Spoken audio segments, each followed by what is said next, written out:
Get your towels ready, it's about to go down. Everybody in the place hit the fucking deck, but stay on your mother. All right, hello and welcome to our super special episode. Season 1, look back at season 1 of SNL. Yeah, like kind of how it started, the first cast. You know, like I think the problem is when we're reviewing these episodes now is that it just lasts for a week, the moment of kind of like seeing these new sketches, and then we have the next thing. And what we're trying to do now is kind of like give a little history lesson. So if you want to get started with SNL, listen to these things. We're going to go kind of not every season, but we're going to go every decade, I think. Yeah.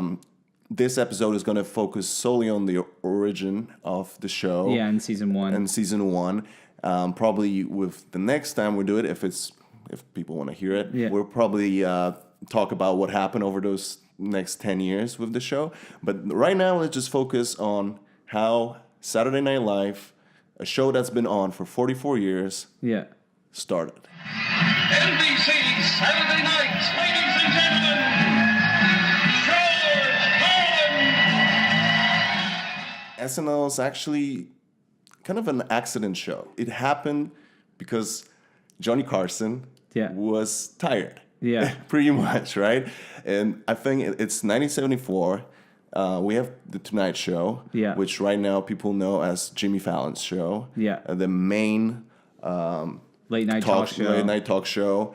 And there was a lot of it. Yeah. Johnny Carson was working every day. And then he asked for a break. Yeah. He wanted weekends off. Yeah. And the NBC had to somehow fill the spots. Yeah. And because they were scared that Carson's going to leave, maybe go to CBS or something, they were like, we got to give him what he wants. SNL started with a producer called Dick Ebersol. Yeah. Who had to find someone who's going to create a new 90-minute late-night show to fill in for Carson, who wanted to have a break. And that's when he reached out to Lorne Michaels. Yeah, because the story of SNL and how it got started, you really can't say anything about it without talking about Lorne Michaels. No. And anyone who knows anything about SNL knows that he's not only the executive producer of the show, the creator of the show, he is the show, right? I mean, he's kind of larger than life. Yeah, he is a staple of NBC, of not only of Saturday Night Live, but of NBC, of all the TV shows and movies that have spun off of Saturday Night Live, including, Late Night with Seth Meyers now, even The Tonight Show, tons of movies that have been fed off of it. So, I mean, Lorne Michaels, because he is so intertwined with SNL, I think it's important that we know a bit about who he was. So, maybe the most interesting thing to know about him is he's so synonymous with, American, particularly New York TV culture, but he's not American. He's Canadian. He's from Toronto. That's from where I'm from. He's from Toronto. And it's not like he was just born there and then moved when he was quite young. He went to school there. His career started in Toronto. He did a bit of stand-up comedy there in university. He wrote a bit there. He did radio shows on the CBC there, which is like the equivalent of the BBC here in the UK. I mean, his sort of biography or his history is just a who's who of comedians and writers and producers. It's just he just meets up or works with or becomes friends with the right people at the right time, just when people's careers are meant to hit off. So, for example, early in his career, he was helping to write for Woody Allen when Woody Allen was becoming a big stand-up before his movie career hit big. He wrote for Joan Rivers when Joan Rivers was, a big star or becoming a big star and had her own TV shows and own specials. His first agent when he joined William Morris was David Geffen. Before David Geffen started DreamWorks, the movie studio, and Geffen Records, and became the multi-billionaire music mogul and TV or movie mogul that he is now, he was an agent at William Morris, and one of his first clients was Lorne Michaels. So it's just like all these crazy connections of talented people that he came across throughout his life. But obviously the thing that connects to Saturday Night Live is when he moved to Los Angeles, and he was doing some shows with Lily Tomlin, again, another person who's gone on to become obviously hugely successful. Lily Tomlin introduced him to Richard Pryor and introduced him to a lot of the initial cast that was going to be a lot of the initial cast for season 1 of SNL. And it was at his time in LA when he was working on for Lily Tomlin that he got the opportunity and the call from NBC to produce this show and write for this show back in New York, which would later become SNL.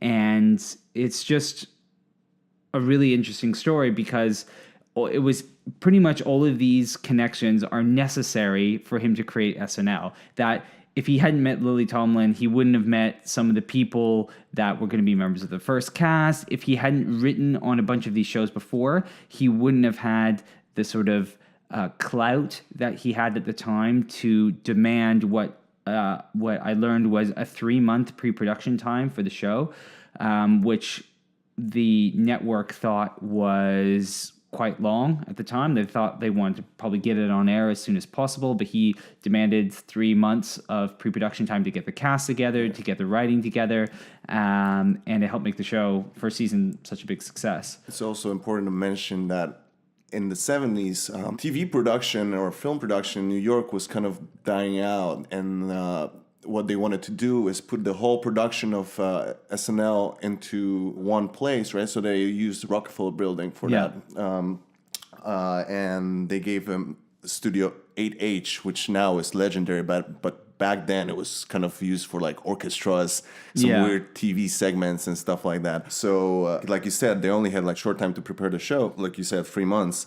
And it's kind of crazy to think that over those 44 years, not only has this studio become classic TV entertainment place, despite its small size. I've actually visited it, and it's tiny. Yeah, that's what everyone says when they go to the studio. It's a lot smaller than you think it's going to be, especially for such a big show. What you said with him and his connections and how he was able to attract such talent, that's what kind of hits you when you look at people involved in the show from the beginning, right? Because like the guests, the musical hosts, like Paul Simon, Steve Martin, Richard Pryor, like it's crazy to think now with anyone coming up with a new concept of a show and having such instant group of people like they're like amazing and going to influence comedy and entertainment world for years. And it was all based on his connections from throughout his career. It was him pulling in all these different strands of people he had met along the way. I mean, one of the people I forgot to say before was Gilda Radner. He knew from childhood. So really? he knew Gilda Radner growing up. They went to the same summer camps together. So, between Gilda and Richard Pryor and a couple of people he brought on to be part of like the initial musical team that he knew from CBC in Canada. Yeah, let's mention people who were involved with the show, the first cast. Yeah, I mean, it's a big group of people, like, because we also got to mention who created the music and all that. But let's talk about the cast. So we have Dan Aykroyd. Like, we all know who Dan Aykroyd is. Ghostbusters, Blues Brothers. And he's one of the people Coneheads. who, like some people leave SNL and, like, maybe they have a different experience or a different relationship post. But he still loves what he has done on the show. He loves the importance of it. He always shows up at any occasion. Maybe not the biggest star. Definitely not the biggest star to come out of SNL. Yeah, but like a very strong player, like in a way that it could not work without him the same way. Then we have John Belushi. I mean, what else can you say about John Belushi? Just an icon, right? Just an icon. Obviously, lost him to drugs. Yeah. But if you're gonna look into like the most classical skits from that period of time, they usually have John Belushi doing something crazy, right? Then we have Chevy Chase. Kind of a controversial figure now, and maybe even then. Yeah, who has a bit of a mixed relationship with the show now. But I think he's probably the one, him and Bill Murray, who wasn't in the first cast, but they're probably the two that people look back to most as probably the people who most clearly set the direction for where the show was going to go and were the most iconic figures of the time. I mean, Chevy Chase was the original anchor of Weekend Update. Yeah. And he kind of shaped what it was going to be, right? And it was his kind of, I mean, Belushi, Aykroyd, Gilda Radner, they were all great, but I think if you to look back now, it was Chevy Chase's voice and his style of humor that is probably a lot of physical comedy. that is most reminiscent of that era. That's the stuff that Yeah. holds up. Doesn't necessarily hold up the best, but it's the stuff that people remember the most. It's stuff that's the label that people will put on that era. And talking about controversy, I don't think it's a controversy because he was the first one to leave, right? I mean, Yeah. I don't know if anyone expected at that point like to lose anyone from that cast. It must have been a different experience. Now we're used to people like kind of leaving or being fired and all that, but back then he was the first one. I was, I think, second season, replaced with Bill Murray, so that's a great replacement. Yeah. But still, although he hosted over the years, I think he had like a pretty stingy relationship. With everyone. I think the cast, like I think in the 90s, like cast members kind of commented that he wasn't the nicest person to be around. He was making like sexist jokes, you know, and it seems like he was that way just in general. I mean, he obviously had quite a successful movie career after he left SNL, or even sort of before, during, and after. You know, you're talking like Caddyshack, and a bunch of different movies that were quite successful, but then he took quite a bit of a break. But then coming back to his kind of behavior when he was on Community, you know, there were stories of that show. He left that show as well because he didn't get along with people, and there's stories of him berating people on the set of that. And Joe McHale actually ended up playing him in a movie, but even Joe McHale says that. Well, that's important to mention, actually, because the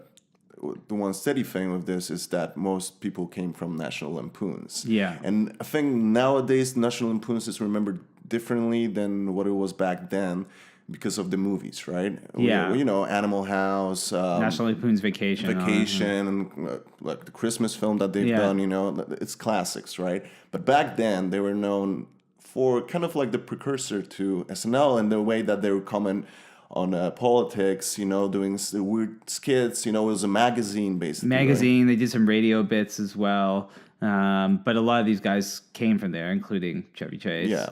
So it was the original like feeder system for SNL before there was even SNL. So yeah, exactly. Before they did like Groundlings and like all those stand-up comedy was That's how they found the cast members. Pretty much a big chunk of National Lampoon's transferred to SNL in its initial season.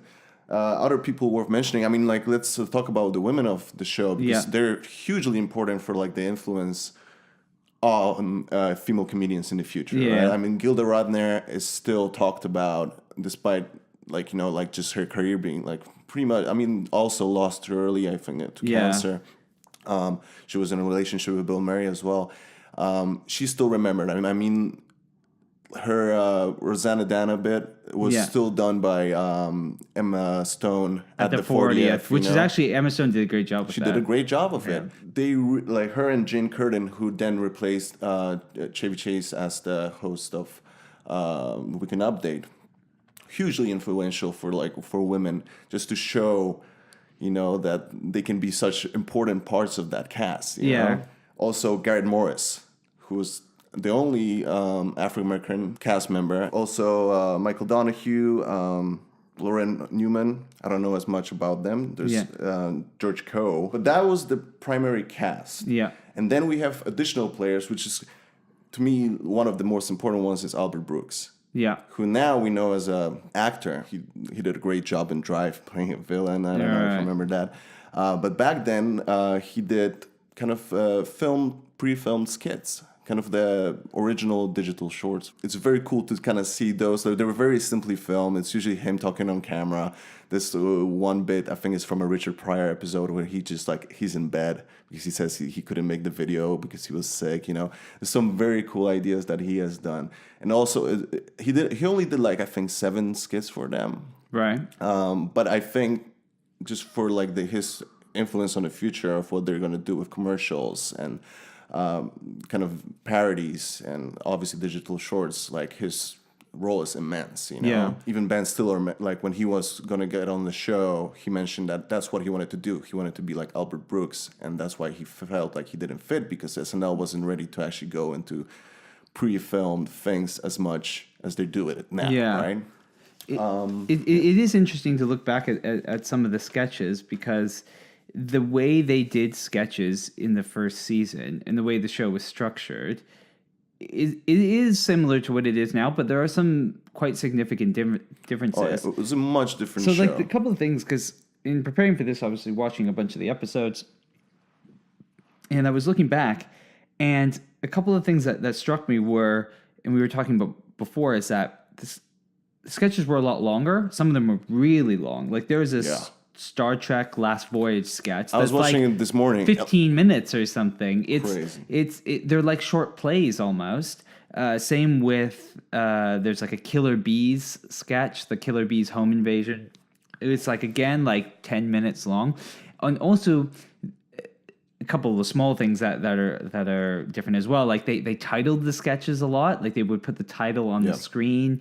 They would use people's real names in the sketches. So they would say, if Gilda Radner was in a sketch, they wouldn't make up a new character name for him. They just say Gilda, and like if someone was calling her, it was only later that they would start to create whole new characters for everyone. But the other thing was that the sketches in general were, in some ways, like a lot more complex. Like they were a lot more meta, if that makes sense. Like they almost like short films in the form, or like like you said, plays, but like. Yeah, but considering it's like 10 minutes or something. The concept would also often play off the fact that they knew they were doing a sketch.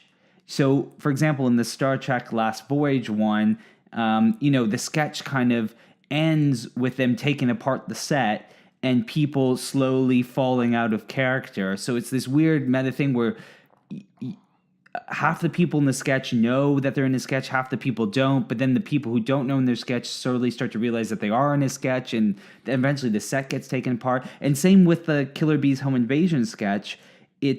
They acknowledge the audience at some stage. They bring people in from outside. Like it's just really, it's funny, but it's like it's much more complex. It's much more like a variety show or something, you know? Yeah. Which is, because music was more important. Like there was a lot of music in the first season, you know, with like actually getting hosts who are musicians and like sometimes filling I think there's an episode where the main cast doesn't even appear. I think that's the Paul Simon one, you know, and like getting Chris Christopherson, you know, who was like an actor but also a musician, so him performing, you know, it was a lot of that. And yeah, like you said, it kind of much more experimental with the comedy. They're definitely like figuring out what the show is gonna be, right? But the names that we should probably mention that hosted like the first episode was actually on October 11th, 1975, George Carlin, right? Yeah. Fun fact, Don Pardo, who was is the voice, was the voice for 39 years, passed away unfortunately. He made a mistake in the opening because the show was named different, right? Yeah, the show was only called Saturday Night. Yeah. And then they didn't add the live bit until later. Yeah, so they had to wait till another show with the same name was canceled. Yeah. Till they could take that. But yeah, we have George Carlin, we have Steve Martin, we have Richard Pryor, you know, like Elliot Gould, Paul Simon, Elliot Gould. Crazy amount of people who would host for years later, but also like I just can't believe they got these names just like straight away. I mean, a lot of them were starting up. But George Carlin was he was the biggest, one of the biggest stand-up comedians at the time. And another just weird small thing, it's just more of an aesthetic thing. But in the first episode, if you watch George Carlin coming onto the stage, he doesn't come from behind the band, behind the door, like is now iconic in SNL, right? People come from that door that's behind the band behind the stage, and they walk down the steps and they step onto the stage and then they do their monologue. George Carlin came from in the crowd. So there's this staircase that kind of goes down from the top of the crowd to the bottom level of the crowd, and then you can walk across onto the stage. So he kind of comes from within the crowd. It's a small thing, but it's just strange to watch. Right? Now it feels strange. It's just so it doesn't feel like the same show. Well, and it's filmed from a different angle because it's filmed for more like below because they didn't have the set behind him and the band behind him like they do now. So it's just interesting little things. We got to mention that Muppets and Jim Henson they were a big part of it. Like, can you imagine puppets on SNL right now? Yeah, like puppets on SNL. Lorne Michaels he makes appearances now, but often in pre-tape stuff. There he was doing stuff on camera. Talk about the appearance that he had. It's one of my favorite stories. So he, when SNL was starting out in the first season, was when the Beatles had first broken up. And they were obviously one of the biggest bands in the world. And SNL was obviously a huge musical show. And Lorne Michaels goes on the show and does this little piece to camera from a desk where he offers the Beatles $3,000 to reunite on the show. And he has the famous line of saying, you don't have to split the money equally. If you want to give Ringo less, that's fine with me. So it's one of the iconic bits of the show. And it's super funny. But it's just filled with like little weird bits like that was only like a minute and 20 seconds, the whole thing. But that the legend says that Paul McCartney and John Lennon were actually watching the show when he made the offer, and they were actually thinking about it. Actually, then deciding that they're too tired to do it or something. And I think then he made a second offer, offering them $3,200. Yeah, exactly that. But like, imagine if the Beatles would have reunited on stage there. And since then, Paul McCartney has been on the show lots of times, and he's a massive fan of the show. And I think him and Lorne Michaels are really good friends. And I love that story. And John Lennon's son, John Lennon, was on the show for the Christmas episode this year. So it all kind of comes full circle a little bit. But maybe we should talk about some of the things that if people are interested in the first season that they definitely need to check out, and some of the things that are maybe a bit weird about the first season. Yeah, that's why I picked things that are actually very strange, and not like actual, like, the sketches are very long and all that, but I think what's important is to actually see things that no other show did at the time, and not even now. You would never see the things that they used to do back then, right? Yeah. And some of them still influence the sketches that we see now, or little bits, but yeah. I mean, I already mentioned Albert Brooks' skits, little films. I think these are really cool and influential. But one of my favorite things from that period of time is any Andy Kaufman appearance. Yeah. It's a real... Andy Kaufman is now taken on like this whole other... He's had this whole like second life with the Jim Carrey movie Man on the Moon, and then the Jim Carrey documentary about the movie Jim and Andy. Or actually Lorne Michaels reprises... I mean, he's playing himself in Man on the Moon. So it's become like this whole like... Again, talking about like meta kind of Inception movie within a movie within a movie kind of thing with him. Yeah. But to go back and watch some of his stand-up or one-man show kind of things he did on SNL, like they are funny, but they're strange and they're weird and they'd be different. If someone did that now, it would be super weird. At the time, it was just crazy. The Mighty Mouse is like probably like the most like iconic thing that he did, which is basically him playing a tape. I mean, a record back then, standing there on stage and waiting for a cue from the song, and then like kind of lip syncing that bit, right? Here I come,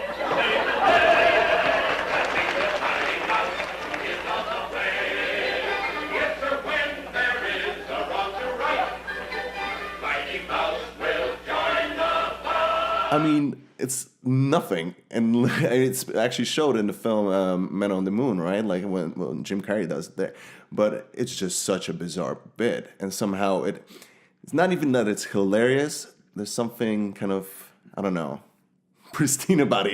Just like the comedy of it is just so gentle. Exactly, and you don't know whether it puts a smile on your face. Yeah, and you don't know whether that's who he really is, or whether he's playing a character, or what. But it turns out I don't think he was playing a character. He was a very strange strange guy, and people can go watch the movies and the documentaries and take a look at that. But yeah, it's definitely one of the most fascinating. Yeah, and he created the foreign that like his character of Latka that he had on the taxi later on. That's when the character was made on SNL. So unfortunately, later on, I don't know if that was the second season when Andy Kaufman became more of a controversial figure with like the things he would say on TV. There was a vote that SNL did whether he should be kept on air or not. That's also in the film. And unfortunately, people voted that they don't want to see Andy Kaufman anymore, right? So, but it's still interesting to go back and watch some of his early stuff. So what do you have? I have just, obviously, the Beatles offer, which I talked about before. Land Shark. Land Shark. Oh, Walter. Land Shark. Honest to God. It's one of the first sort of most people would consider to be one of the first great sketches that gets sort of repeated and redone, that has follow-ups to it. It's just a really funny bit. It's, a land shark, basically. It's just weird and out there, and people should go check it out. It's one of the great sketches of the first season. I think just because of what you said with them, like sketches being like kind of long and all that, I picked also just like solo bits from cast members, which are kind of like more in tune of what happened later, like 80s, 90s. Obviously, Dan Aykroyd doing the Batomatic.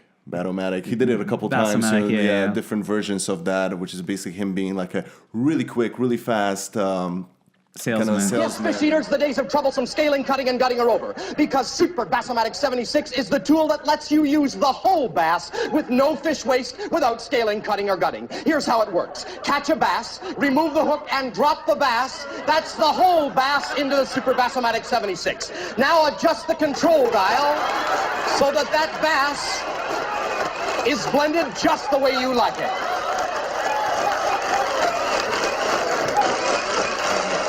Selling different things, but like the way he reads those lines, it's crazy. Like to think even now for one of the cast members to go like that hard into their own solo performance and just like going ba ba ba ba ba ba ba, it's amazing. Yeah, I mean some of the, and going back, so obviously those iconic sketches. Some of the sketches don't age super well, to be honest. If we're going back, there's a couple. I mean, they're not funny in any way. Like, not only are they not funny to laugh at, but the content of the sketches is quite like either sexist or racist or some sort of ism now. Different times.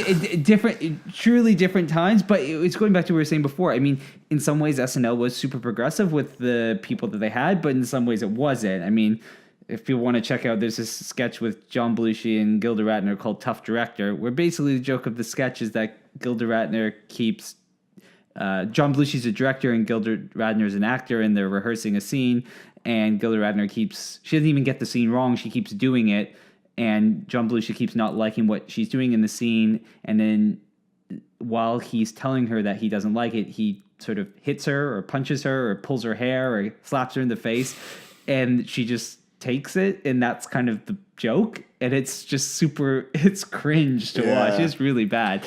But then again, there's some great sketches, so I don't know. It's just weird. Like you said, it was a different time. It was 1975, so. But it's just important to know that not all of them are not all of them make the 40th anniversary, right? So. Yeah, I mean, it's also cool to see Chevy Chase doing President Ford at the time. That was also like one of the early instances of cast members like kind of doing like political figures. Yeah, and like it's a super physical comedy that he does as well. Really slapstick, like a lot of like. But right now, those bits like hold on, like the best, right? Like putting a glass of water to your ear and putting phones down on the wrong phone and like doing weird physical bits that, I mean, you just need to be the right type of person to do it. So to sort of sum it up, we encourage you to kind of like check out the first SNL, season, see where it came from.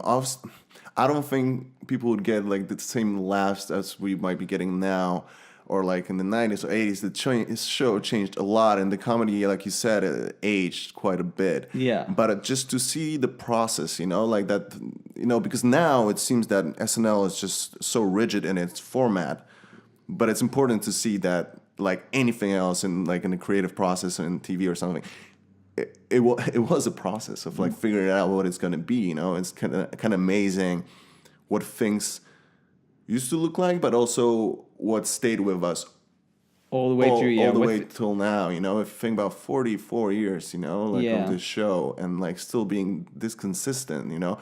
I mean, probably the most consistent thing throughout the years is going to be, like you said, Lorne Michaels' ability to pick talent. For me, the two things are most consistent are, yes, the constant talent that comes through SNL, the constant evolution of the type of, not the type of comedy they do, but the type of comedians that come through and the types of talent that come through. And the second thing that I think always remains constant is how consistently inconsistent SNL is, and how we always look back on it with like rose-tinted glasses, right? Yeah. Everyone is like, oh, that era was so great. But then you actually go watch like 3 or 4 episodes from that era, and maybe you'll see like 5 or 6 good sketches you like, but a lot of them will be just either bad or so-so. We forget that, like, we always remember the Land Sharks and the Bass-O-Matics and all that stuff, but we forget about the 20 others that were just not very good. But that's the power of the show. People just cling on to these few that they remember from their era, quote unquote, and then forget the rest. That's going to be one consistent thing that we're probably going to have kind of going back for the history, that, we look back and it's like, wow, like no one could have been better than Chevy Chase and Jim Belushi. Yeah. And I don't John know. Belushi, not Jim. Sorry. Definitely not Jim. But John Belushi and Gilda Radner. Because like they're iconic, right? Yeah. But like you said, like you look back and it's like maybe like the sketches like right now have aged a bit, but I think we sort of covered it. Oh yeah, I know one fun fact. So you know that the original music from SNL was made by Howard Shore? Oh really? Yeah. There you go. Yeah, pretty cool. Pretty cool. I don't know. Just wanted to mention it. All right. Random last fact. Random last thing. But I was thinking about it the whole time we were doing this. Yeah. That's it. We'll keep doing these as we go along when we have breaks and time to. I think the next time we do this, we're going to talk about when the cast really changed. For the first evolution of the cast. And what happened with all these people, why they left, Yeah. I mean, they kind of like originated the whole thing, and then eventually everything must pass, right? Yeah. So if you like this episode, if you want to hear more of these, let us know. Rate, review, subscribe, and we'll talk to you later. Bye-bye.